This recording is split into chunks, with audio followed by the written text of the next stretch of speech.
तो आज मैं आपको हड़प्पा के इतिहास के बारे में बताता हूँ। तो वीडियो को पूरा देखिए और चैनल को सब्सक्राइब कर लें।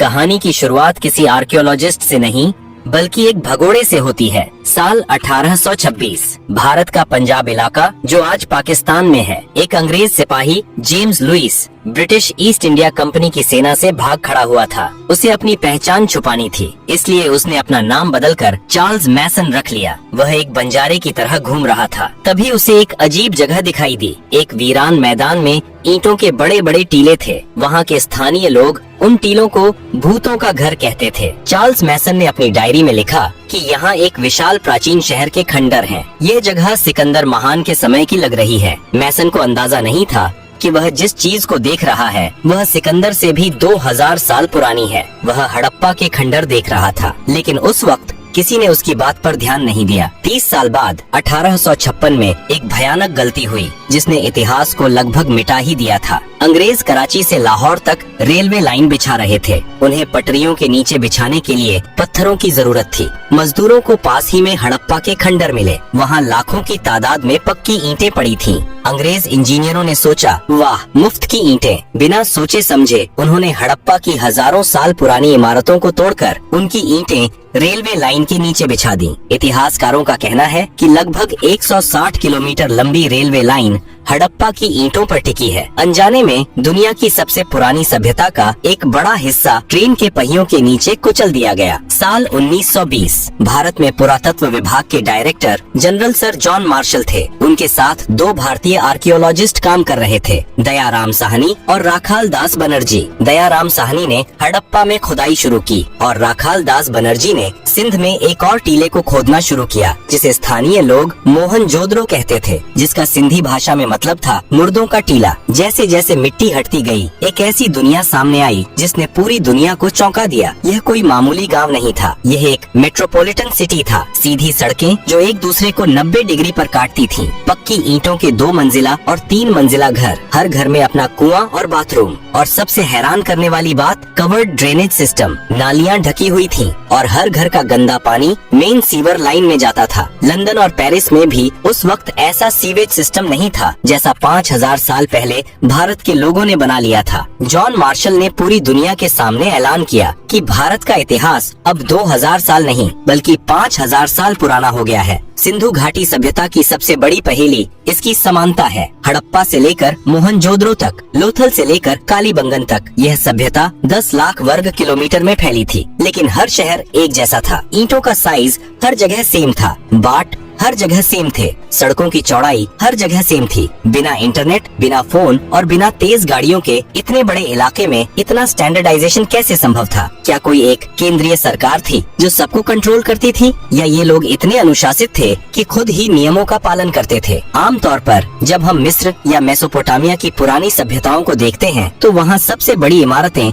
मंदिर या राजाओं के महल होती हैं, लेकिन सिंधु घाटी में ऐसा कुछ नहीं मिला। कोई बहुत बड़ा मंदिर नहीं, कोई बहुत बड़ा महल नहीं, कोई विशाल मूर्ति नहीं। वहाँ जो सबसे बड़ी इमारत मिली वो थी द ग्रेट बाथ, एक विशाल स्विमिंग पूल। इससे पता चलता है कि ये लोग धर्म या राजा को नहीं बल्कि सफाई और आम जनता को ज्यादा महत्व देते थे। यह शायद दुनिया की पहली डेमोक्रेटिक या समतावादी समाज था जहां अमीर और गरीब में ज्यादा फर्क नहीं था। लेकिन हर महान कहानी में एक अंधेरा कोना भी होता है। खुदाई के दौरान मोहनजोदड़ो में आर्कियोलॉजिस्ट्स को कुछ ऐसा मिला जिसने उनके रोंगटे खड़े कर दिए। सड़कों पर और सीढ़ियों पर बिखरे हुए कंकाल। ऐसा लग रहा था जैसे कोई अचानक मौत आई और लोग जहाँ थे वहीं मर गए। किसी ने भागने की कोशिश नहीं की, किसी को दफनाने का मौका नहीं मिला। इन कंकालों को देखकर एक सवाल खड़ा हुआ, क्या हुआ था उस दिन? क्या कोई बाढ़ आई थी या कोई महामारी, या फिर जैसा कि कुछ विवादित थ्योरीज कहती हैं, क्या वहाँ कोई महायुद्ध हुआ था जिसे हम महाभारत कहते हैं, या कोई परमाणु विस्फोट? इस सभ्यता की लिपि आज तक पढ़ी नहीं जा सकी है। वो पत्थर जिन पर अजीबोगरीब जानवर और चिन्ह बने हैं वो खामोश हैं। इतिहासकारों के लिए दुनिया का सबसे बड़ा सरदर्द क्या है? मिस्र के पिरामिडों के अंदर लिखी इबारतों को हम पढ़ सकते हैं, मेसोपोटामिया की मिट्टी की तख्तियों को हम पढ़ सकते हैं, लेकिन सिंधु घाटी की लिपि आज भी एक गूंगी पहेली बनी हुई है। खुदाई में हमें हजारों की तादाद में छोटी छोटी मोहरें मिली हैं। ये सेल खड़ी पत्थर की बनी है। इन पर अजीबोगरीब चिन्ह बने हैं, मछली, जार, तीर और आदमी। कुल मिलाकर 400 से ज्यादा चिन्ह मिले हैं। समस्या क्या है? समस्या यह है कि हमें आज तक कोई रोजेटा स्टोन नहीं मिला। सिंधु घाटी के लोगों ने अपनी भाषा का कोई अनुवाद नहीं छोड़ा। कुछ विद्वान कहते हैं कि यह द्रविड़ भाषा की पूर्वज है, कुछ कहते हैं यह संस्कृत से जुड़ी है और कुछ पश्चिमी विद्वान तो यहाँ तक कहते हैं कि यह कोई भाषा है ही नहीं, ये सिर्फ सिंबल्स या लोगो है, जैसे आज ट्रैफिक साइन या कंपनी के लोगो होते हैं। हम नहीं जानते कि वे क्या लिख रहे थे, क्या वो भगवान के मंत्र थे या सिर्फ सामान की रसीद। सिंधु घाटी की मोहरों पर सबसे ज्यादा जिस जानवर की तस्वीर मिली है वह शेर या हाथी नहीं है, वह है एक सींग वाला जानवर। हजारों मोहरों पर एक ऐसा जानवर बना है जिसका शरीर बैल जैसा है, लेकिन सिर पर सिर्फ एक लंबा सींग है। उसके सामने एक अजीब सा स्टैंड रखा होता है। सवाल, क्या 5000 साल पहले भारत में यूनिकॉर्न होते थे? जीव विज्ञान कहता है नहीं। तो फिर ये क्या था? शायद यह एक बैल का साइड प्रोफाइल है जहां दूसरा सींग पहले सींग के पीछे छुप गया है, या शायद यह उनका कोई धार्मिक प्रतीक था जैसे आज हम नंदी या गरुड़ को मानते हैं, या शायद यह उस जमाने के सबसे ताकतवर व्यापारी या शासक वर्ग का बैज था। जो भी इस मुहर को दिखाता था उसे वीआईपी ट्रीटमेंट मिलता था। अब चलते हैं गुजरात के लोथल शहर में। 1954 में जब यहाँ खुदाई हुई तो एक विशाल ईंटों का तालाब मिला। पहले लगा यह कोई जलाशय है, लेकिन जब इसकी इंजीनियरिंग को समझा गया तो सबके होश उड़ गए। यह दुनिया का सबसे पुराना डॉकयार्ड था। सिंधु घाटी के लोग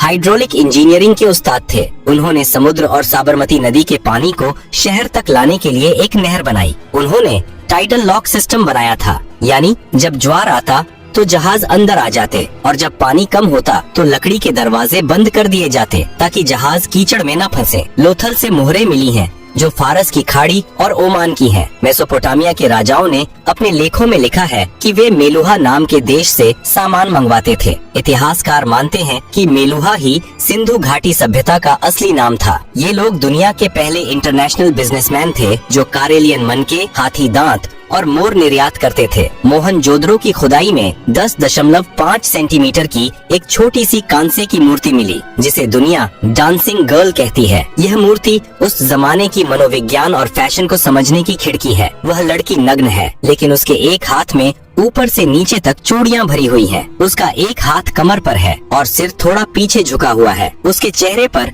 एक गजब का आत्मविश्वास है। ब्रिटिश आर्कियोलॉजिस्ट मॉन्टिमर व्हीलर ने कहा था कि इस छोटी सी लड़की के खड़े होने के अंदाज में एक अजीब सी अकड़ है, जैसे वो पूरी दुनिया को जानती हो। इससे पता चलता है कि उस समाज में महिलाओं की स्थिति दबी कुचली नहीं थी। वे कला प्रेमी थे, फैशन जानते थे और धातुओं को पिघलाकर ढालना जानते थे। अगर आप जानना चाहते हैं कि कोई समाज कितना खुशहाल है तो वहाँ के बच्चों के खिलौने देखिए। सिंधु घाटी से हमें हथियारों के नाम पर सिर्फ तांबे के छोटे चाकू या भाले मिले हैं जो शायद शिकार या सब्जी काटने के काम आते थे। वहाँ कोई बड़ी तलवार, ढाल या कवच नहीं मिला, लेकिन वहाँ खिलौनों का भंडार मिला है। मिट्टी की बैलगाड़ियाँ, सिर हिलाने वाले जानवर, सीटी बजाने वाली चिड़िया, पासे और शतरंज जैसे बोर्ड गेम्स। यह एक ऐसा समाज था जो युद्ध पर नहीं बल्कि व्यापार और परिवार पर केंद्रित था। 700 सालों तक उन्होंने बिना किसी बड़ी जंग के शांति से राज किया। यह मानव इतिहास में दुर्लभ है। लेकिन 1900 BC के आसपास कुछ बदलने लगा। जो लिपि हजारों साल से एक जैसी थी वो गायब होने लगी। बाट और माप का सिस्टम टूटने लगा।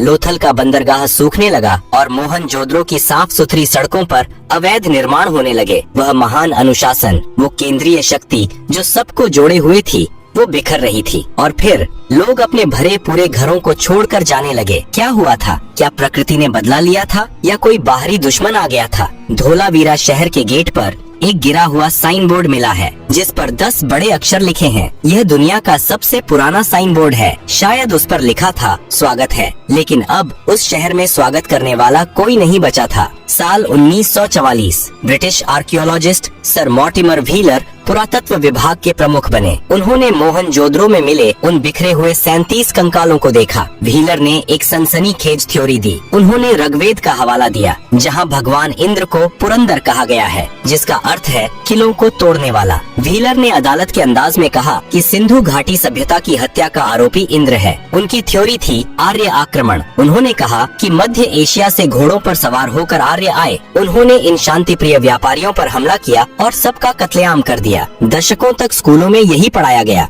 लेकिन सच क्या है? आधुनिक विज्ञान ने इस थ्योरी को खारिज कर दिया है। वो कंकाल एक ही समय के नहीं थे, वे अलग अलग दशकों में मरे थे। कंकालों पर हथियारों के गहरे घाव नहीं थे जो किसी बड़े युद्ध की ओर इशारा करते। राखी गढ़ी में मिले DNA सैंपल से पता चलता है कि यहाँ के लोगों का जीन पूल हजारों सालों से एक जैसा था। कोई अचानक विदेशी बदलाव नहीं आया था। तो अगर युद्ध नहीं हुआ तो वो मरे कैसे? हत्यारा कोई इंसान नहीं बल्कि जलवायु परिवर्तन था। सिंधु घाटी सभ्यता सिर्फ सिंधु नदी पर नहीं बल्कि एक और विशाल नदी पर निर्भर थी, घग्गर हकरा नदी, जिसे कई विद्वान पौराणिक सरस्वती नदी मानते हैं। सैटेलाइट इमेजरी और भूवैज्ञानिक बताते हैं कि करीब 2000 BC से 1900 BC के आसपास हिमालय में बड़े भूकंप आए। इन भूकंपों ने जमीन को ऊपर उठा दिया और नदियों का रास्ता बदल दिया। यमुना नदी जो पहले सरस्वती में मिलती थी, वह पूरब की तरफ मुड़कर गंगा में मिल गई। सतलज नदी पश्चिम की तरफ मुड़कर सिंधु में मिल गई। परिणाम, वह विशाल सरस्वती नदी जिसके किनारे हजारों शहर बसे थे, वह सूखने लगी। सोचिए उस मनोवैज्ञानिक डर को, जब आपके शहर का कुआं सूख जाए, फसलें मर जाएं और बारिश होना बंद हो जाए। यह एक धीमी मौत थी। लोग भूखे मरने लगे और बीमारियों ने उन्हें जकड़ लिया। मोहनजोदड़ो के वो कंकाल शायद महामारी के शिकार थे, युद्ध के नहीं। अब बात करते हैं उस सबसे विवादित और रहस्यमयी थ्योरी की जो अक्सर इंटरनेट पर तैरती है। क्या मोहनजोदड़ो में 4000 साल पहले परमाणु विस्फोट हुआ था? दावा किया जाता है कि मोहनजोदड़ो में एक खास जगह है जहां रेडियो एक्टिव राख मिली है। वहां के पत्थर पिघलकर कांच बन गए हैं जो सिर्फ 1500 डिग्री सेल्सियस से ऊपर के तापमान पर होता है। महाभारत के सौप्तिक पर्व में एक ब्रह्मास्त्र का जिक्र है जिसकी चमक हजारों सूर्यों जैसी थी। लेकिन वैज्ञानिक सच यह है कि यह थ्योरी सुनने में रोमांचक है, पर विज्ञान इसे नहीं मानता। वो पिघले हुए पत्थर परमाणु बम से नहीं बल्कि मिट्टी के बर्तनों की भट्टियों के ज्यादा गर्म होने से बने थे। रेडियो एक्टिविटी का कोई ठोस सबूत किसी भी प्रतिष्ठित लैब ने कंफर्म नहीं किया है। वो राख सदियों से जमा हुई धूल और ईंटों का चूरा था। लेकिन यह सच है कि महाभारत में वर्णित द्वारका नगरी का डूबना और सिंधु घाटी का पतन एक ही कालखंड के आसपास हो सकता है। जब नदियां सूख गईं और शहर रहने लायक नहीं बचे, तो लोगों ने क्या किया? उन्होंने पलायन शुरू किया। वे अपने आलीशान पक्के घरों, ड्रेनेज सिस्टम और स्विमिंग पूल को छोड़कर पूरब और दक्षिण की तरफ चल पड़े। वे गंगा यमुना के मैदानों और गुजरात महाराष्ट्र के इलाकों में जाकर बस गए। लेकिन एक त्रासदी हुई। नए इलाकों में संसाधन कम थे, उन्हें वापस गांव की तरफ लौटना पड़ा। अगली कुछ सदियों में लिखना पढ़ना भुला दिया गया। ईंटों के स्टैंडर्ड साइज का ज्ञान खो गया। इंटरनेशनल ट्रेड बंद हो गया। इसे इतिहास में शहरीकरण का अंत कहा जाता है। भारत 1000 साल पीछे चला गया। तो क्या सिंधु घाटी सभ्यता पूरी तरह मर गई? नहीं, शहर मरे थे, लोग नहीं। सिंधु घाटी के लोग कहीं गायब नहीं हुए, वे हम बन गए। आज भी हम जिस तरह नमस्ते करते हैं, जिस तरह मांग में सिंदूर भरते हैं, जिस तरह पीपल के पेड़ की पूजा करते हैं या जिस तरह अपनी साधी पहनते हैं, यह सब हमें किसी किताब ने नहीं सिखाया। यह हमारे DNA में 5000 साल से चला आ रहा है। हड़प्पा की ईंटें टूट गईं, लेकिन उनकी संस्कृति आज भी भारत की आत्मा में सांस ले रही है। लेकिन एक सवाल अभी भी बाकी है। राखी गढ़ी की हालिया DNA रिपोर्ट ने एक ऐसा खुलासा किया है जिसने आर्य सिद्धांत और भारतीय इतिहास की किताबों को बदलने की चुनौती दे दी है। क्या हम सच में बाहर से आए थे या हम हमेशा से यहीं थे?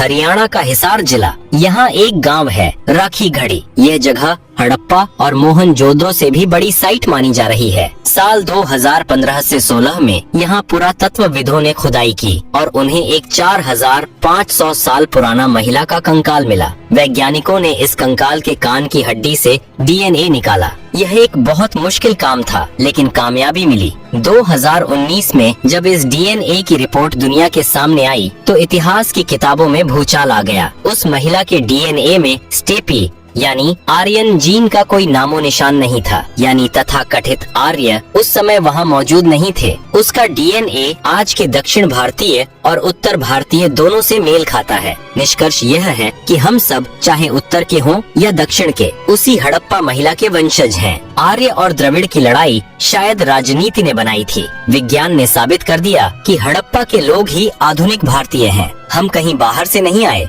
हम हमेशा से यहीं थे। अब चलते हैं उत्तर प्रदेश के बागपत जिले में सनौली गांव। यहाँ 2018 में ASI को कुछ ऐसा मिला जिसने इस धारणा को तोड़ दिया कि सिंधु घाटी के लोग सिर्फ शांति प्रिय व्यापारी थे और लड़ना नहीं जानते थे। सनौली में जमीन के नीचे से शाही ताबूत मिले और उनके साथ मिले युद्ध रथ, तांबे की तलवारें, ढाल, हेलमेट और घोड़ों या बैलों द्वारा खींचे जाने वाले रथ। यह खोज 2000 BC से 1800 BC के आसपास की है। यह वही समय है जब महाभारत का युद्ध माना जाता है। सनौली के ये योद्धा बताते हैं कि हमारे पूर्वज सिर्फ ईंटें जोड़ना नहीं बल्कि तलवार चलाना भी जानते थे। यह खोज वैदिक संस्कृति और हड़प्पा संस्कृति के बीच की गुम हुई कड़ी हो सकती है। 5000 साल बाद आज हम 21वीं सदी में खड़े हैं। हमारे पास स्मार्टफोन्स हैं, सैटेलाइट्स हैं और बुलेट ट्रेन है, लेकिन क्या हम हड़प्पा वालों से ज्यादा समझदार हैं? जब मुंबई या दिल्ली में थोड़ी सी बारिश होती है तो सड़कों पर पानी भर जाता है, सीवर जाम हो जाते हैं। हड़प्पा वालों ने 5000 साल पहले ऐसी नालियां बनाई थीं जो कभी जाम नहीं होती थीं। उन्होंने पानी की एक एक बूंद की कीमत समझी थी। इतिहास की चेतावनी है कि सिंधु घाटी सभ्यता किसी दुश्मन की तलवार से नहीं बल्कि पर्यावरण बदलाव से खत्म हुई थी। उन्होंने नदियों के सूखने और मानसून के बदलने का सामना किया। आज हम उसी मोड़ पर खड़े हैं। ग्लेशियर्स पिघल रहे हैं, मौसम बदल रहा है। हड़प्पा के खंडर हमें चीख चीख कर कह रहे हैं कि अगर तुम प्रकृति के साथ नहीं चलोगे तो तुम्हारे बड़े बड़े शहर भी एक दिन मुर्दों का टीला बन जाएंगे। कहानी के अंत में आइए एक नजर अपने आप पर डालें। जब आप सुबह उठकर नहाते हैं, जब आप हाथ जोड़कर नमस्ते करते हैं, जब एक भारतीय महिला अपनी मांग में सिंदूर भरती है, जब हम पीपल के पेड़ या नंदी की पूजा करते हैं, यहाँ तक कि जिस शतरंज को हम खेलते हैं, यह सब हमें हड़प्पा सभ्यता ने दिया है। सभ्यताएं मरती नहीं हैं, वे बस अपना रूप बदल लेती हैं। सिंधु घाटी सभ्यता की ईंटें भले ही रेलवे लाइन के नीचे दब गई हों, लेकिन उसकी आत्मा आज भी 140 करोड़ भारतीयों के दिल में धड़क रही है। 1826 में चार्ल्स मैसन ने जिसे सिकंदर का समय समझा था, वह असल में हमारी अपनी कहानी थी। एक ऐसी कहानी जो कभी खत्म नहीं हुई। हम ही हड़प्पा हैं, हम ही मोहनजोदड़ो हैं। दोस्तों, वीडियो पसंद आए तो लाइक करें और ऐसे ही नॉलेजेबल वीडियो देखने के लिए चैनल को सब्सक्राइब करें। धन्यवाद।